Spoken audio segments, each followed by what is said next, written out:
if you're thinking about getting Garmin Instinct Solar, you should get it. Maybe. This watch is great. I really like it. I've had it for about a year. I hadn't had any issues with it. I just kind of made a list in my mind about some things that I wanted to go over, and we'll just start ticking them off. First, right now, don't expect me to tell you how to work this watch, because it is kind of complicated, and there's a lot of other videos out there that explain how to do it much better than I can.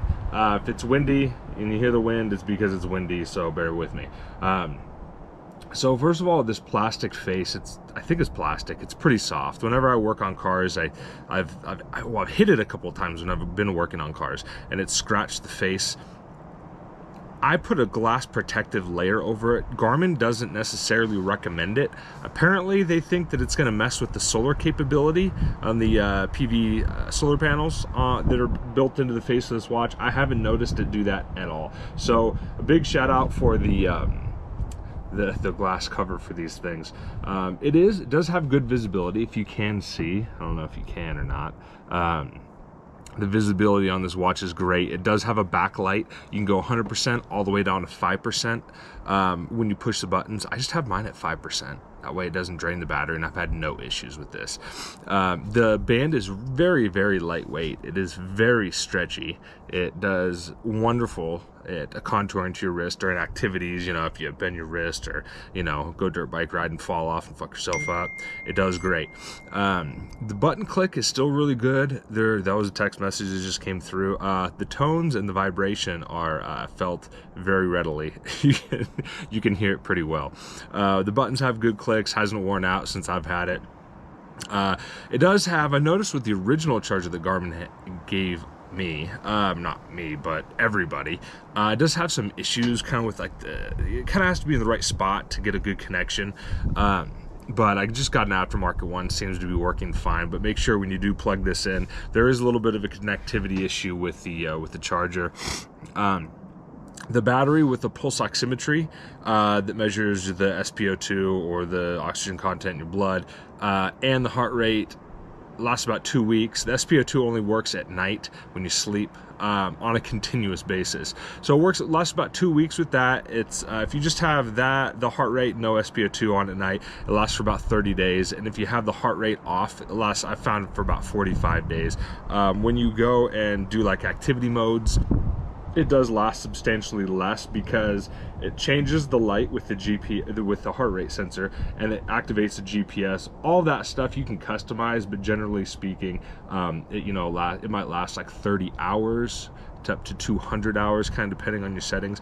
One more thing I did want to say with this is that if you expect to get an accurate heart rate when you're doing activities, and you're not in an activity mode, it's not going to do it.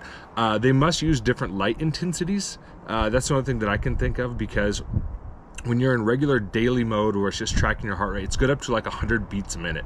Anything more than that, it's pretty inaccurate.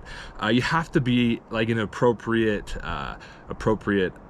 outdoor activity mode. If you're in a running mode, or a bike, like a stationary bike mode for running, it might not pick it up, because during the running you're shaking around, you're moving a lot more. So I think it uses different light intensities, and that's why the battery life is shorter on those higher intensity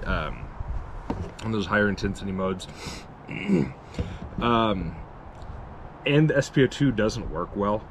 I don't know, it's kind of stupid, but the best I've really gotten is like 94. Like, it always says 94, and I'm not 94. I'm a flight nurse. I'm around that equipment all the time. That was my first. I thought there was something wrong with me initially, but there's actually something wrong with the watch and the design. It's not accurate. Don't count on it. It's kind of a gimmicky thing. Look for other sources if you want reliable SpO2 readings, but I didn't get this for that. So the heart rate is actually pretty accurate. I have noticed like a 15-second lag. So if you're doing some kind of like HIIT or high intensity interval training where you're spiking your heart rate and you're in good shape, and it comes down within like that 15 seconds, it won't measure the peak. So if like the peak's at 150, and in 15 seconds your heart rate comes down to like 140, 145, it won't capture that 150. It's just not quick enough. There are bands that you can wear around your torso, I suppose, that are making more accurate, but I mean, for all intents and purposes, it is pretty accurate. If you're doing like long sustained cardio, it will capture that high heart rate. Just know that it's going to be lagged a little bit. The GPS tracking works phenomenal on this. When you have the GPS activated, it captures it really quick. I've had no issues with it tracking. If you're in like thick trees, I can see, you know, where I'm at. If you're in thick trees, it'll take a little bit to lock on, but my God, once it locks on, you can walk through a tunnel. It'll still track you. I don't know how it works, but it's actually worked very well. It does not have like a functioning map. It has like a moving map, so you can see where you went with the dark line on the face of this. But it doesn't overlay any terrain or anything like that. That's in the app. You have to really should download the app to this watch to get the full functionality and the features. After a year of having this, I thought like this watch took me like 6 months to buy, because I really want to make sure I was getting the right watch. The heart rate, all these fancy features, the GPS, I found like I really don't use them as much as I thought I would use them. They're more of a backup. My phone does great when I'm outdoors, dirt biking, riding, snowmobiling. We have an airplane we fly to. Actually, this does phenomenal with the with the ABC functions. The not heading indicator, but the compass is non-magnetic, so it doesn't interfere or doesn't get interfered with anything around it. It tracks to the T as all the instrumentation in our airplane backs this up. So it's pretty cool. It'll give you GPS altitude, which is a little bit different than pressure altitude. If you know, you're used to setting in like an altimeter, the barometric, and the Kollsman window or whatnot, sometimes there's a bit of a difference, but that's always the case. But as far as the functionality, I didn't think that I thought I'd use it a lot more.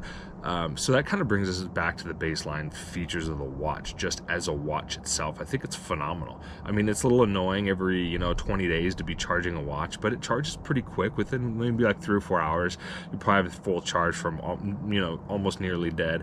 But I mean, as a watch, it's great. It's very customizable. It is complicated to use at first. So if you're one of those people that just like to slap something on and just intuitively start to play with it, this might not be for you, because it does take time to learn.